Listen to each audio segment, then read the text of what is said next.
胡迪老奎的事儿，你跟他说说。哦，这胡底人被4条运心铁锁缠住，倘若有谁能够亲手砍断铁锁，助他离开，便能收服这个胡底人。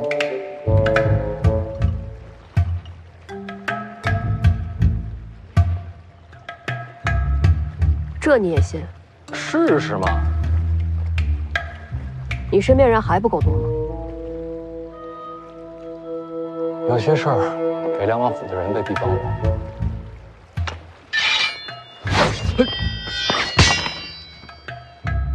你怎么能跟不会武的人这么扔刀呢？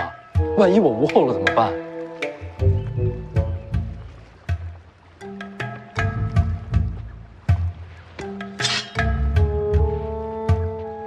那刀行吗？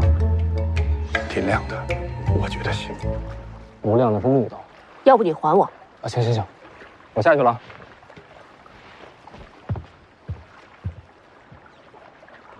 放出来不会出事吧？少爷放心，老黄在。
腰断了！哎呀！哎，我刀呢？胡迪老奎那儿呢？我看他的意思，他想自己砍开。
这事算成了吗？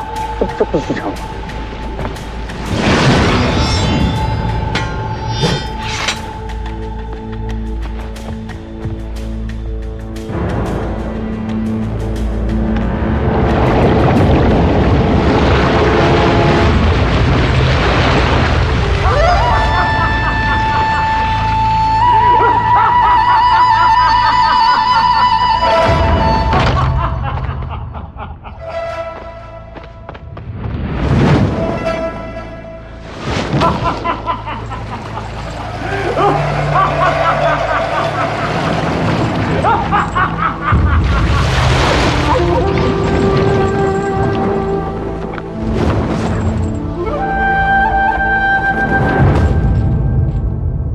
给我回去！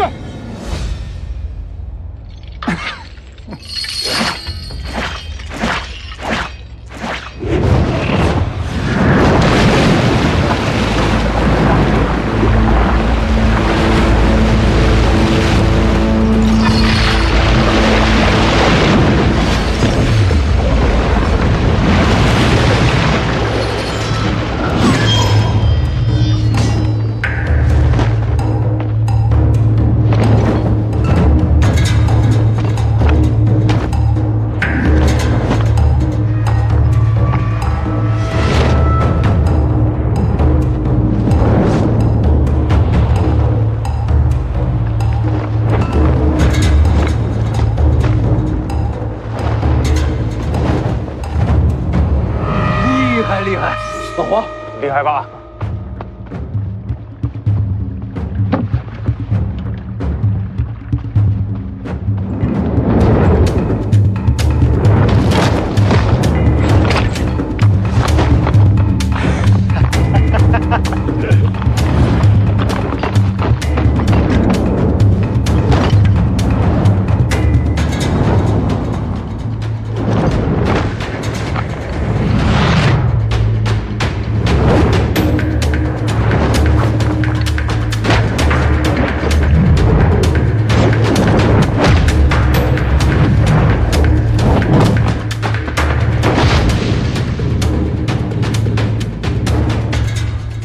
李一山还活着吗？在水里待那么多年，还能说话？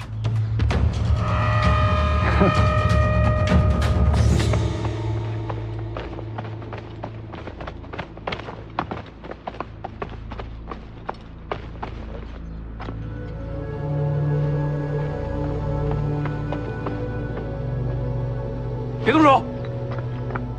滚开！哎，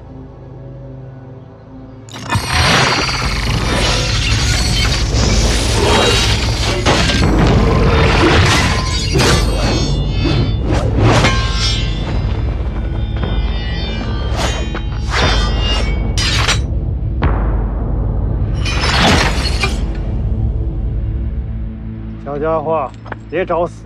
是说我救的你啊！所以现在你还活着。这就是你说的收服啊？最后再问你一次，李一山在哪儿？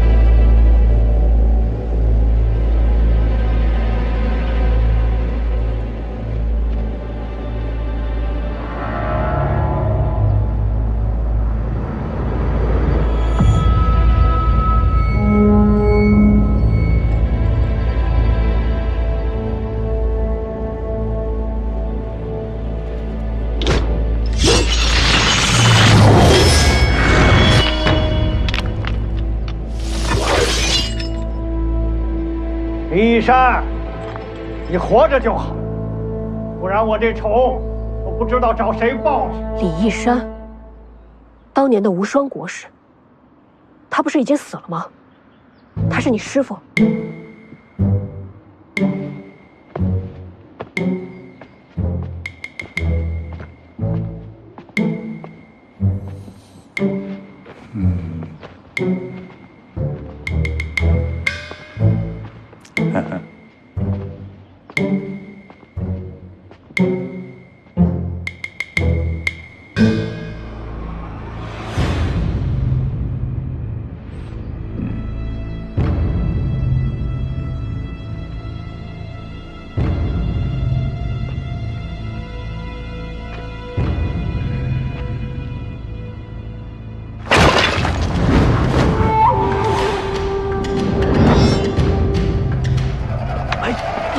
说你出的馊主意，你不是说把他放出来就能收服了吗？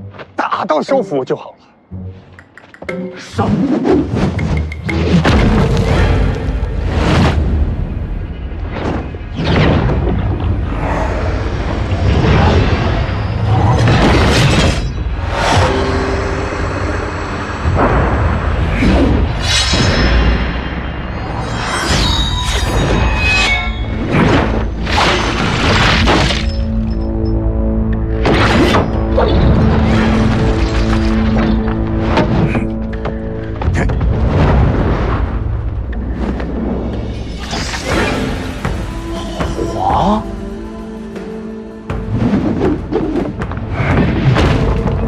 剑九皇，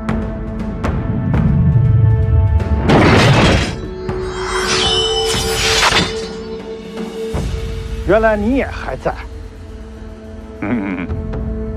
好，爷爷我就破取九剑，报当年战败之仇。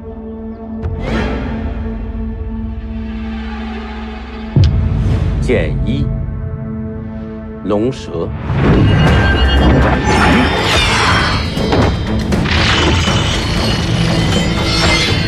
剑二，并蒂莲。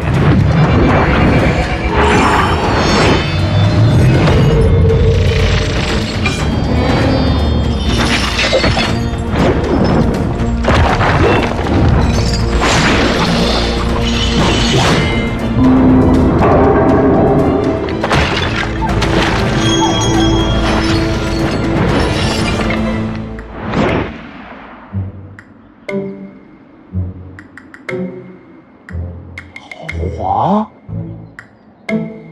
少爷，等等，还没完呢。当年是我把你打落湖底的，今日结局还是一样。剑三，三金。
没吃饱，不打了。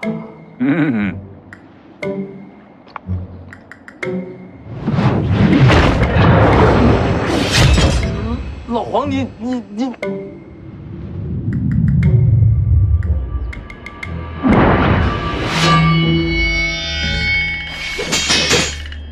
少爷，收服了。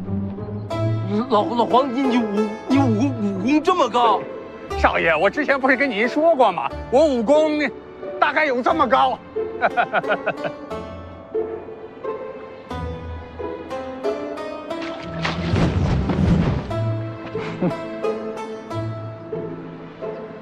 人家邓太阿手里就一支桃花，这剑九皇的剑匣子里可全是名剑。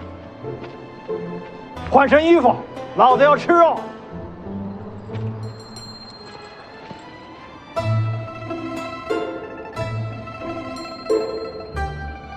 你是剑九皇，你知道他？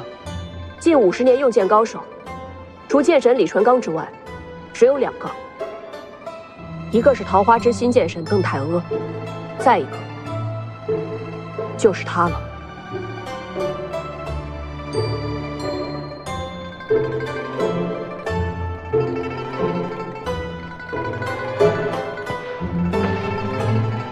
说吧，干嘛放我出来？少爷救了你，是不是该报恩啊？放屁！这小子放了我，最多我发善心不杀他，报个什么恩？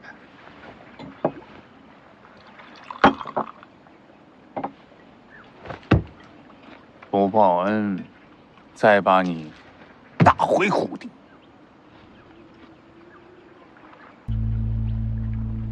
怎么个报恩法？留在府里，保护少爷。有你在，要我做什么？我很快就走，在我回来之前，替我守住少爷。你要走？回头细说。好。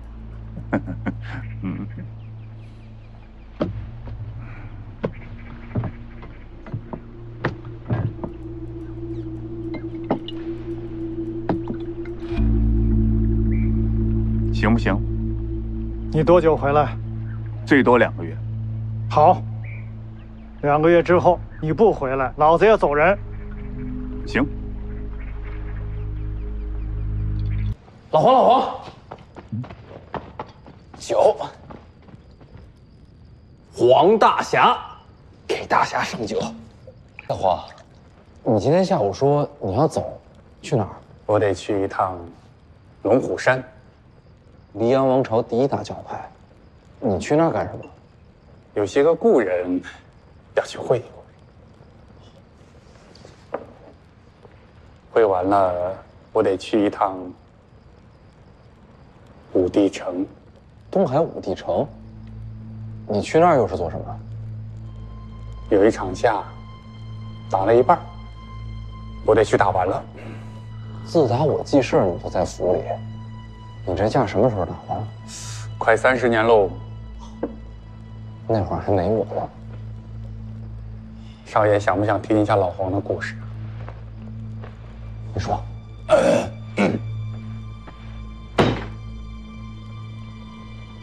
其实也挺简单的。我最早是个铸剑的，铸啊的，突然有一天悟了剑道，成为了一名剑客。这也能行？运气好啊。你接着说。然后就游历江湖，收集天下名剑，入我剑匣。就这剑匣子，全是名剑。天下10大名剑，里面原先有6把。原先？我去东海武帝城挑战王仙芝，留了一把黄炉在城墙上。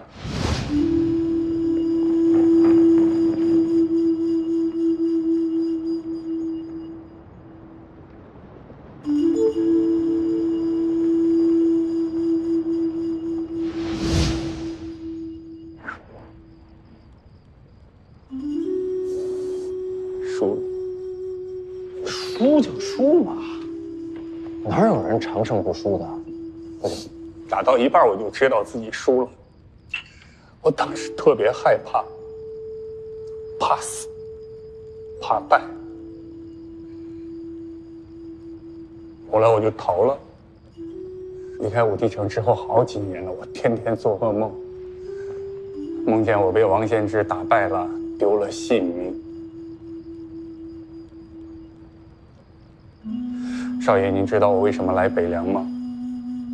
北凉离东海很远的。我就像老鼠一样一直躲，不敢去面对武帝城，不敢去面对王仙芝。本来以为这辈子就这样了，直到跟少爷游历了这3年，我才过了这一关。跟这3年有什么关系？少爷，您不会武功，这3年你没躲过，没退过，没怕过。怎么说呢？我突然觉得我什么都不怕了。失败啊，死啊，也就那么回事儿。我终于可以面对那个在我胸口压了30年的武帝城，我终于可以去面对心底的冒险去。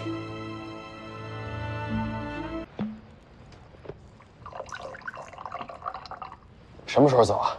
明天一早。这么急？哎呀，这欠了30年的假，早点打完，早点了心事。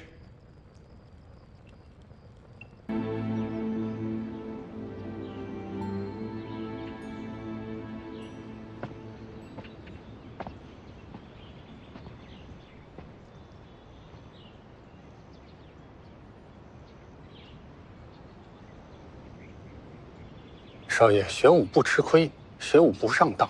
说了多少次了，不学，就是不学。真不学，回头遇到什么难事儿，我这有4个字还是挺管用的啊。这个我也知道。风紧，扯呼。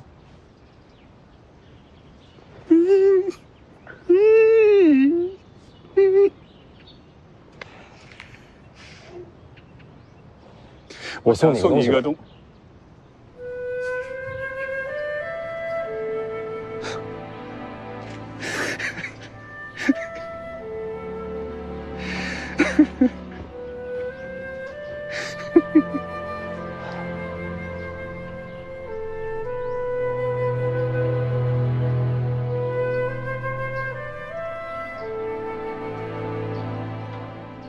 这盐好吃。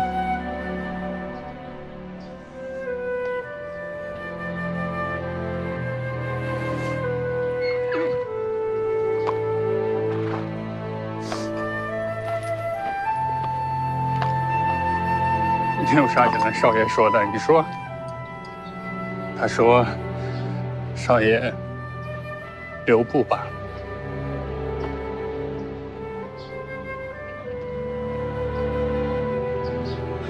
走吧，我送你们出城。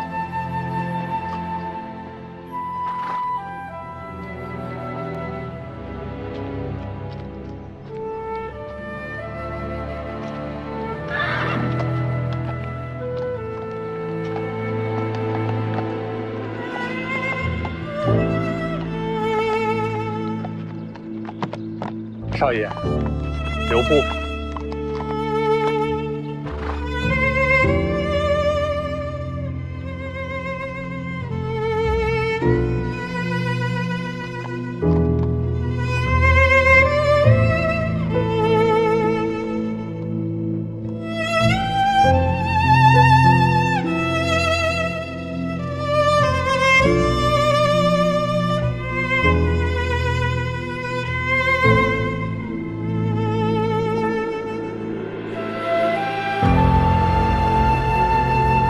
那王天之厉害吗？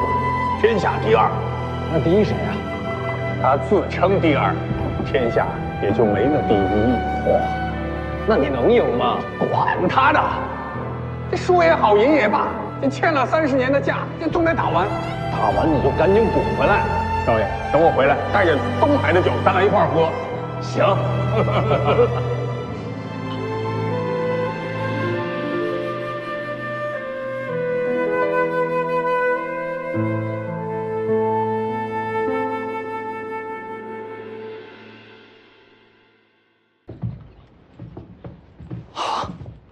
确实是简陋了些，天师万物见怪啊。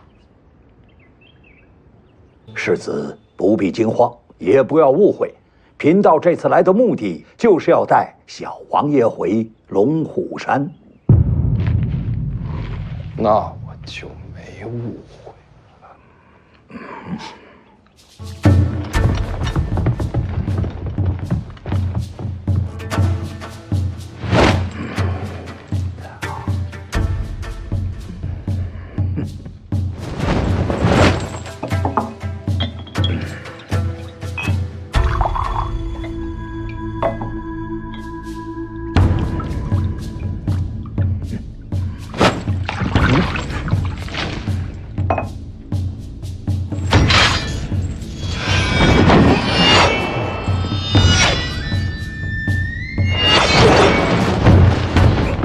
哎，不打架，不打架，贫道认输啊。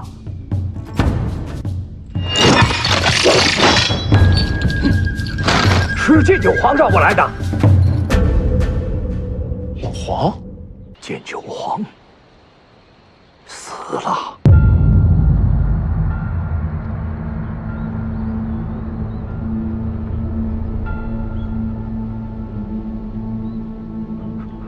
给我。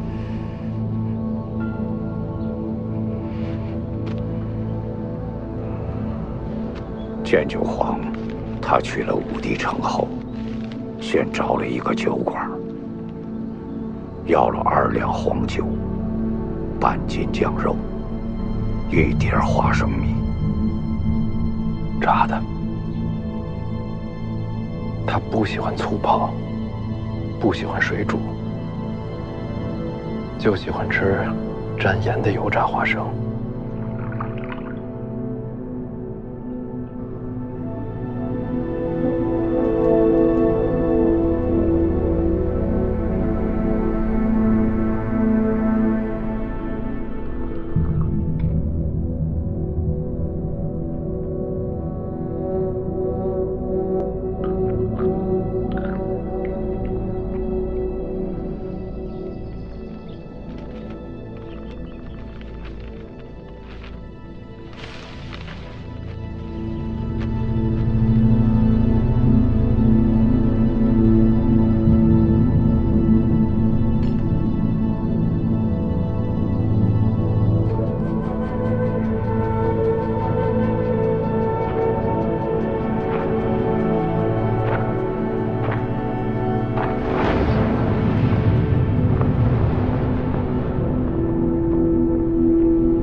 王献之闻声而至，建九皇5箭进出，8箭是轮番对敌，王献之始终是单手应对，一步未退。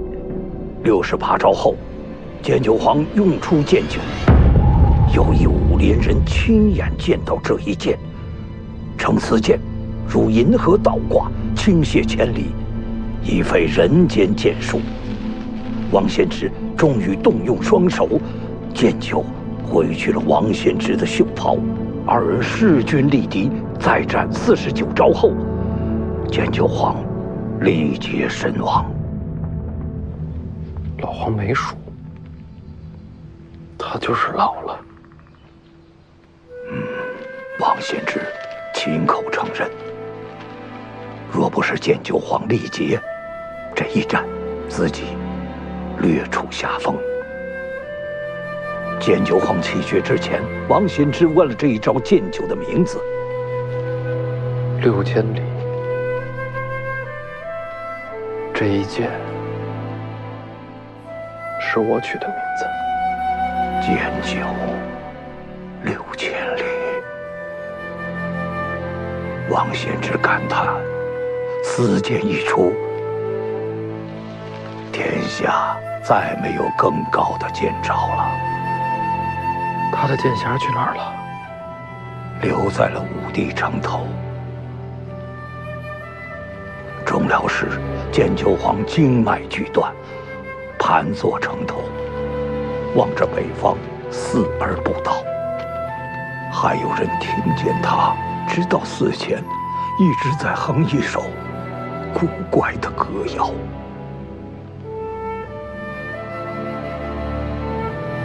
北方，他这是看着北凉呢。能把王献之逼成这样，天底下没有几个了。建九皇已经是传奇了。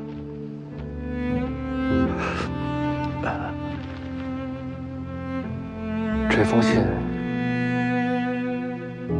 能不能留给我？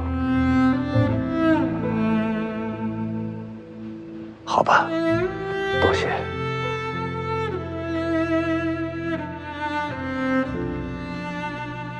识字节哀吧。建九皇也算是求人得人。贫道告辞了。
建九皇战死了。听说记下了对战细节啊。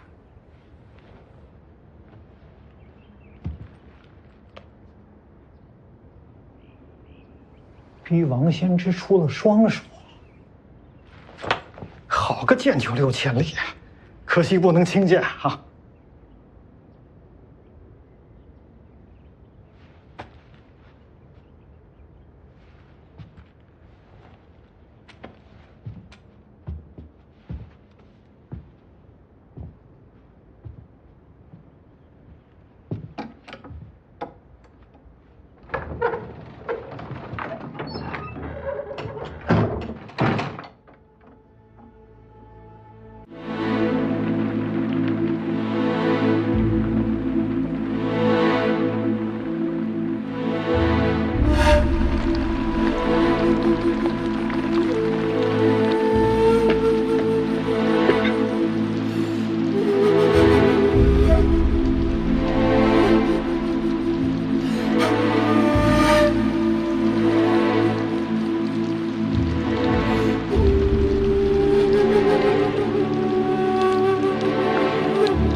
这道跟少爷游历这3年，把3年的点点滴滴融在里边，这才有了渐进。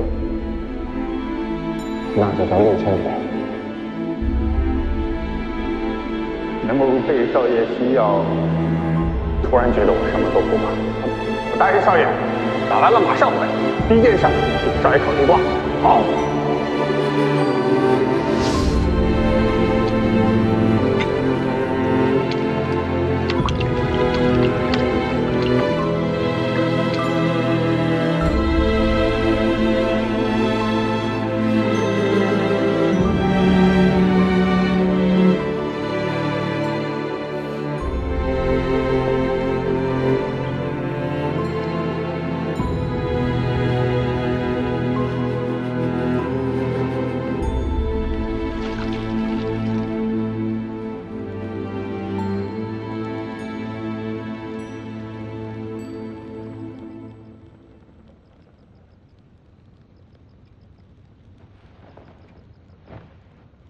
烛火不够，再亮点儿，我看不清楚。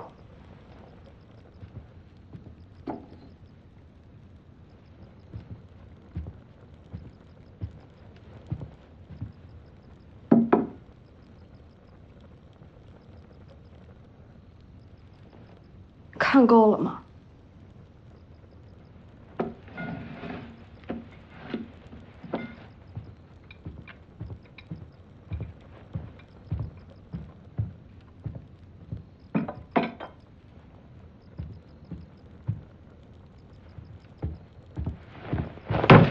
老黄死了，明白了吗？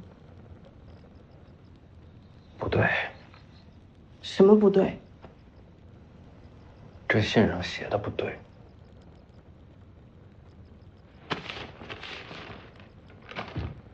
哪儿写的不对？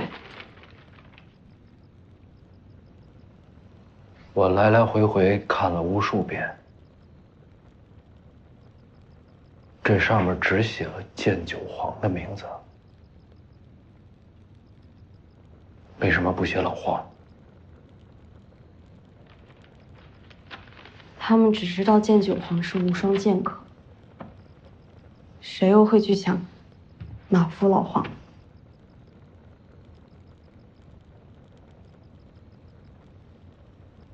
赵熙团说，剑九皇把王先知逼成那样，已经是传奇了。的确是传奇。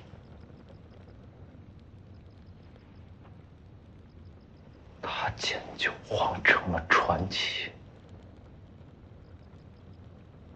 可是我的老黄没了。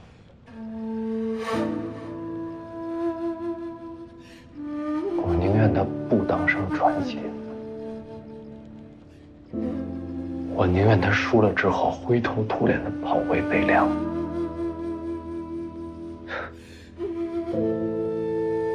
那个时候，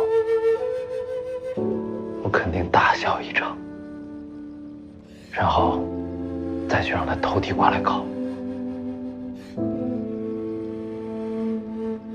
老黄没了。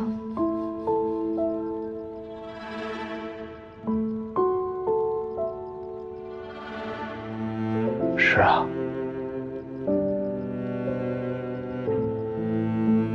老黄没了。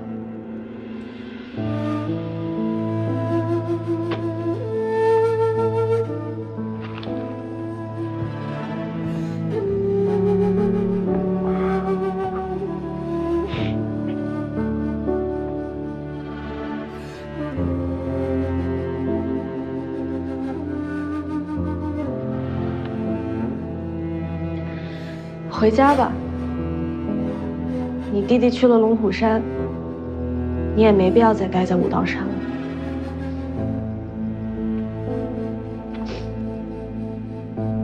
老黄，我要学武。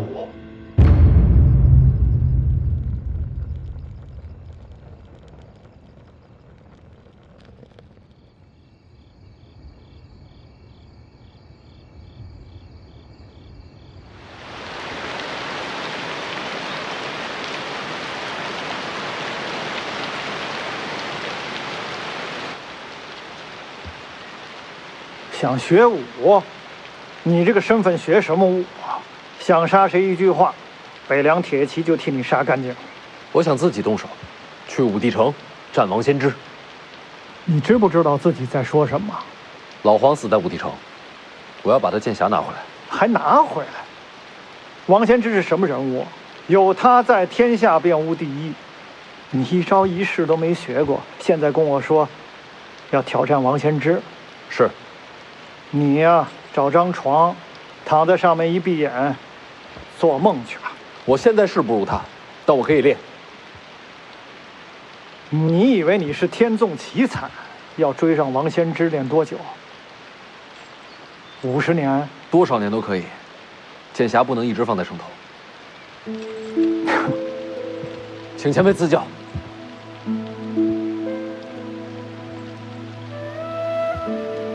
你来真的？行，想练什么？我只有刀。那就练刀。把刀提起来，手臂伸直，站半个时辰。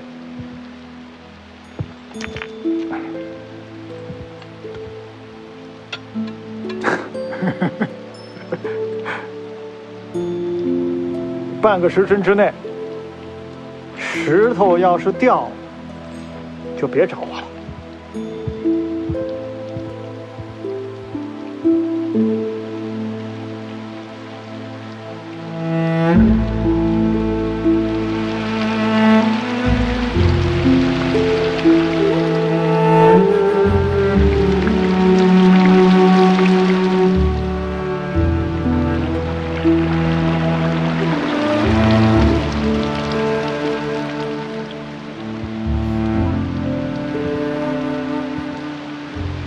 没事吧你？离我远点。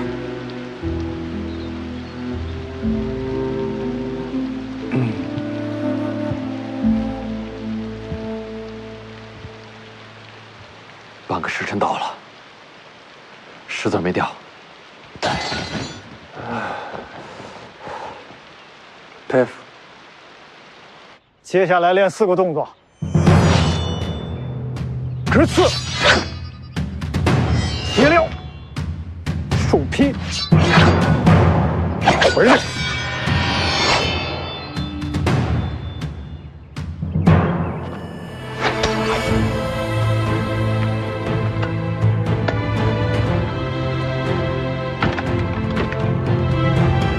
各4000下。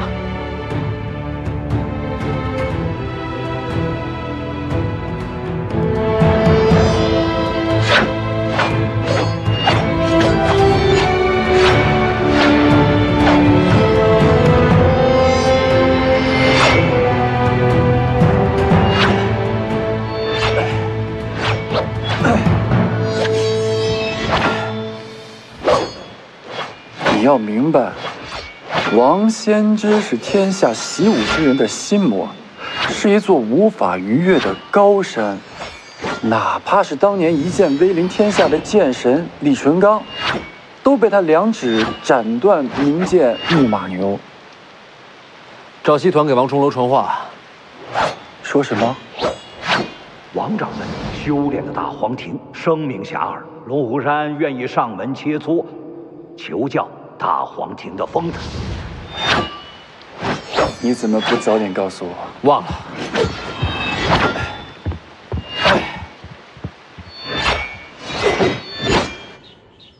登门求教，这是下战书啊！龙虎山就要对我们动手了。咱也没招惹龙虎山。龙虎山如日中天，又有朝廷做靠山。我既然练成了大黄庭，他们自然想打败我，好踩着武当的名头往上爬。咱打赢他不就行了吗？哪有那么容易啊！真打赢了，武当岂不成了龙虎山头号大敌？真到那时候，只怕武当真的要毁在我王重楼手里喽。不能赢又不能输，这也太难了。徐丰年在做什么？还在练刀。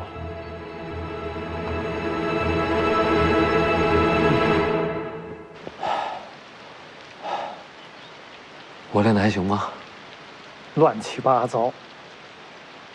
明天4个动作各加1000下。看来我还有点天赋啊。谁跟你说的？您答应老黄，只保我2个月，时限一到可就走了。现在2个月已经过了。我要是真朽木不可雕的话，您还能留在这儿教我？你们姓徐的，一个个都阴险狡猾。那您觉得我天赋有多好？我承认，你是天生练刀的材料，但刀法能练，内力真气怎么办？一起练。练是能练，可是太晚了。内力真气都是辛苦功夫，只能靠日积月累。你这个年纪才开始练，很难追上别人。有没有什么速成的办法？没有，事实就是这么残酷。你这辈子也不可能与王仙芝为敌。想去武帝城，除非动用北凉铁骑。明天4个动作，我各加2000下吧。没有意义，没有内力做基础，2流高手就是你的极限。我努力试试。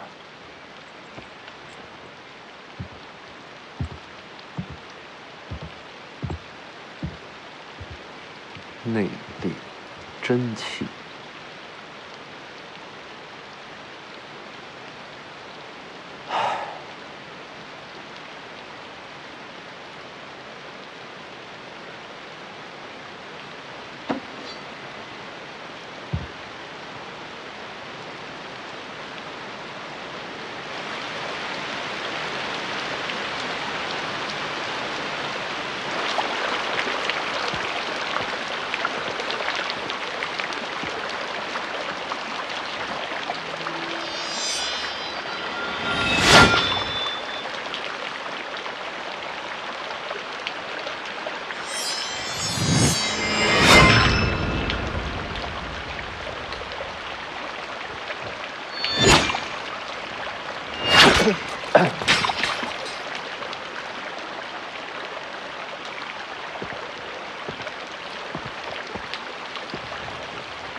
世子是想将这瀑布斩断？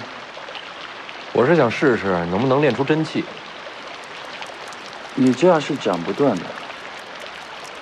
你能斩断？我也斩不断，但或许能不伤手。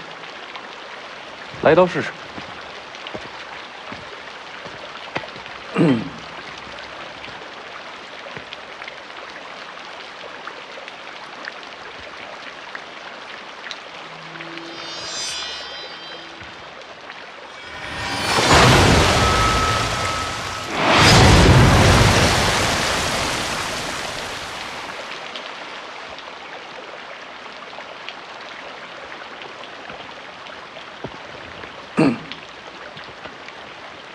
会武功？不会。那你这是什么门路？其实这是拳法路数。你不是不会武功吗？哪儿学的拳法？我自己想的。你自己想拳法？我在玄月宫里看道经，做麻了活动身子，想出的拳法，走的是八卦道四象、三才归两仪的回眼路数，只是离太极和无极还差得远。我这是瞎来的，打架不行，但或许砍瀑布可以不伤手，狮子响屋也可以试试。拳法的路数也能用在刀上？抱一方为天下事，拳刀有何不同？所以完全可以从剑谱里学刀法。什么剑谱？武当的基本剑谱。狮子看看会有什么启发？有没有真气速成大法？没有。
宗师风范。宗师该是什么风范？好看。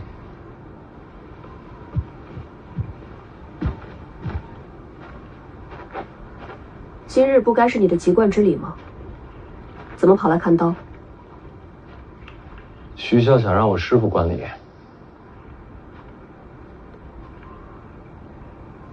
会下了吗？不会。为什么？这是他给自己搭的囚笼。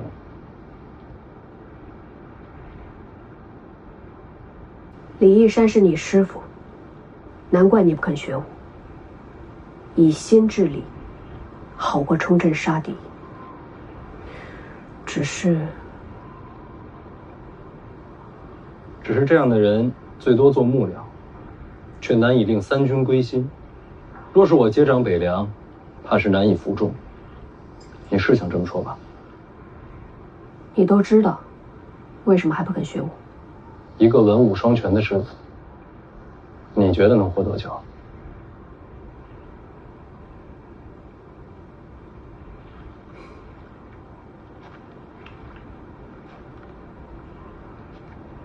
所以全天下人只知道你好色、荒唐。废物，命长。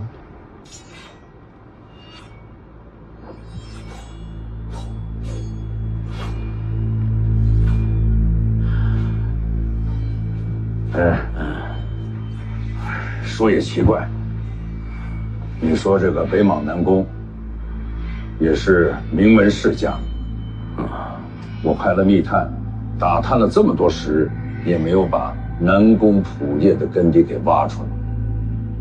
你该相信你儿子的眼光。就这位，有多大功底？从一品，给他10年，可拜尽众生。哦，这么说，咱们家凤年捡了一大宝贝。啊，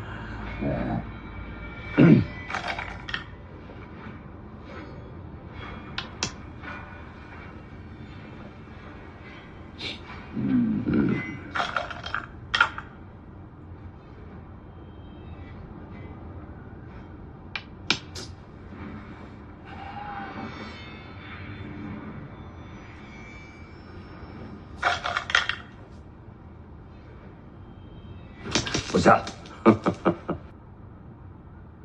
天下乱战已经过去了这么多年，你何必再纠缠往事啊？你还记得当年天下人是怎么说我的吗？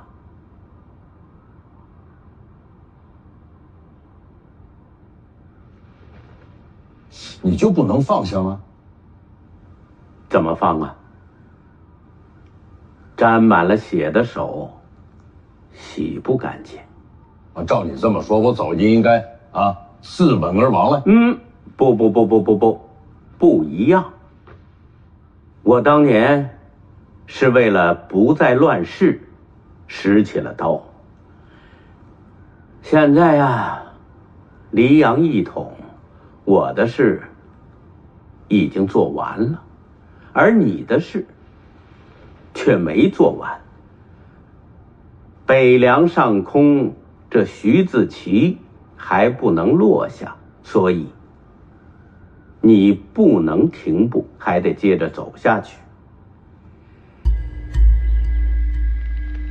还查到些什么？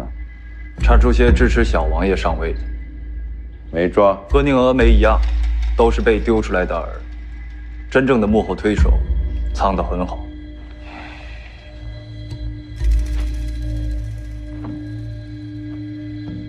凤年还在武当，是，一直不肯下山。他会想明白的。皇室等北凉破绽，都快等疯了。但他们都知道，只要您还在一天，北凉就一定姓徐。人是会死的，所以小王爷才重要。您要是把北凉交给徐凤年，那皇室就可以借小王爷争权，北凉分崩离析。您要是把北凉交给小王爷，那正合了他们的意。黄满儿亲自上前，怎么能斗得过皇室那些老奸巨猾的东西？